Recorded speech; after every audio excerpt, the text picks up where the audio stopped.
আজ আমি আমার সুনমুনোগুলোর ব্যবস্থা করেই ছাড়বো, মানে এই টেডিগুলোর। এত নোংরা পড়ে গেছে কি বলবো। মানে কিছুদিন আগেই পরিষ্কার করেছি, তাও এত ঘরে ধুলো হয় কি করে আমি বুঝতেই পারি না।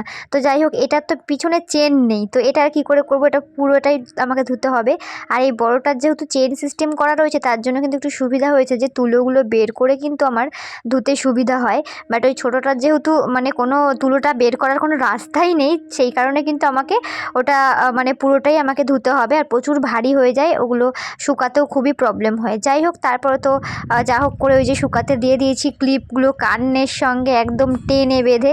তারপর বিকালবেলা শুকিয়ে যাওয়ার পর কিন্তু আমি এই যে তুলো নিয়ে বসে পড়েছি, আবার তুলো ভরতে হবে এগুলোতে। আর আমার তো দেখতেই পাচ্ছ ঠান্ডাটা লেগেছে কীরকমভাবে। তো সবে সবে শীতটা পড়বে, এখন তো ঠান্ডা লাগবেই, তাই না? যাই হোক, তারপরে কিন্তু এগুলো আমি সব ঠিকঠাক করে সেট করে দিলাম। তোমাদের কেমন লাগলো, এখন পরিষ্কারটা কেমন হয়েছে জানি।